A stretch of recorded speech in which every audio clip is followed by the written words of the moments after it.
Ujenzi wa kampasi hii ya Chuo Kikuu cha Dar es Salaam hapa Bukoba ni matokeo ya uongozi huo sahihi. Kwa niaba ya serikali ya Jamhuri ya Muungano wa Tanzania, ninaishukuru Benki ya Dunia kwa kuwezesha utekelezaji wa mradi wa elimu ya juu kwa mageuzi ya kiuchumi, Higher Education for Economic Transformation Project, uliowezesha ujenzi wa kampasi hii kwa gharama ya shilingi bilioni 14. Ni matumaini yetu kwa kupitia kampasi hii, Chuo Kikuu cha Dar es Salaam kitatoa mchango mkubwa katika kuendeleza maarifa katika ujasiriamali, kukuza ujuzi wa masoko, kuchochea biashara za mpakani, kujenga uwezo wa vijana wetu kuhimili ushindani katika soko la kikanda na kimataifa.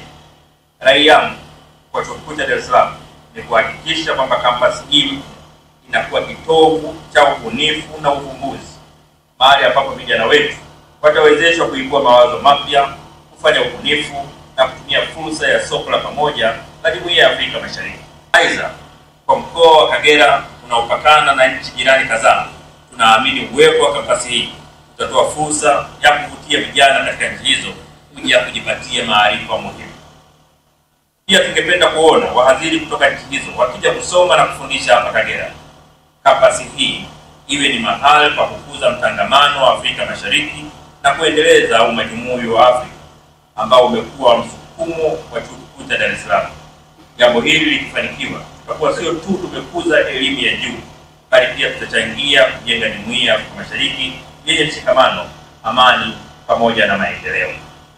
Kwa Wanakagera, habari kubwa kuliko zote, nadhani mnasoma mitandao huko, imesambaa sana habari ya kwa jiwe la msingi wa chuo kikuu hiki. Watu wamekuwa wanasema kumbe Kagera ilikuwa bado haina chuo kikuu. Mikoani huko wote walikuwa wanajua vyuo vikuu viko vingi tu Kagera. Kwa jinsi ambavyo tuna maprofesa wengi, sio tu maprofesa, tuna maprofesa wenye mbwembwe za kutosha. Maana ukimkuta kama Profesa Tebaijuka kwenye mitandao akielezea tamaduni za Kagera kwa mbwembwe, unajua vyuo vikuu viko vingi sana. Lakini pia hata wakati tungekuwa wanapotuhamasisha tusome, walikuwa wanatufanyia mfano wa Kagera. Mimi nakumbuka niko shule ya msingi, naambia soma kama watu wa Kagera, soma kama Wahaya. Na unasisitizwa kama Wahaya wanaongea lugha 3 kwa wakati mmoja. Lugha 3 kwa wakati mmoja. Na watu wa zamani kidogo wanakumbuka, walikuwa kuna mchezaji wa timu moja ya Yanga anaitwa Kenneth Mkapa. Sasa wakati wakituhamasisha wanasema Wahaya wanapoongea sasa, wanasema Mkapa bwana, there are 2 positions per minute. Once against 8, once against 10. Kwa hiyo hizi zilikuwa hamasa zitakuhamasisha. Kwa hiyo nafurahi sana leo niliyokuwa na hamasisho na Mkapa once against 8, once against 10. Nimeweka jiwe la msingi hapa. Mheshimiwa Jakaya Mrisho Kikwete ana dhamira ya moyoni ya kuona mafanikio ya elimu.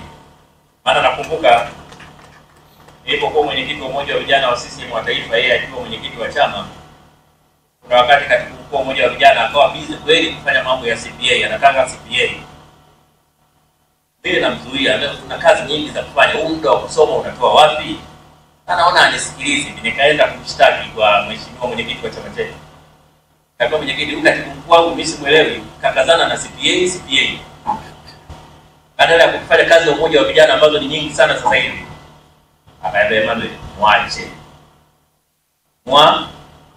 Huo katibu mkuu wenu mtakuja kumnyang'anya elimu, hamtamnyang'anya. Elimu hamta, mwache asome. Huo ndio urisi wake wa moyo. Yaani utaweza kumuibia vitu vingine, utamuibia nguo, utaiba shati, lakini akishapata kitu kichwani mwake hatuwezi kupotea. Alafu naondoka na niuliza, kwani wewe mwenyewe elimu yako ikaambia na master sasa? Na wewe tafuta PhD. Nikaona leo umbea umeniponza. Waheshimiwa viongozi na washiriki wa hafla, ni matarajio ya serikali kuona kwamba mradi huu unakamilika kwa wakati na majengo haya yanaanza kutumika kutoa huduma mara moja. Hivyo ninawaagiza wanaohusika na utekelezaji wa mradi huu, hususan wahandisi, washauri elekezi, wakandarasi na wasimamizi, kukamilisha ujenzi huu kwa wakati kama ilivyopangwa.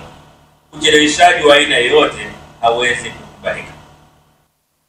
Mheshimiwa mkuu wa chuo, ni kuhakikishia kwamba wakati ulipokuwa unasema pale pale nilikuwa nikimuelekeza waziri kwamba tekeleza maelekezo haya haraka sana.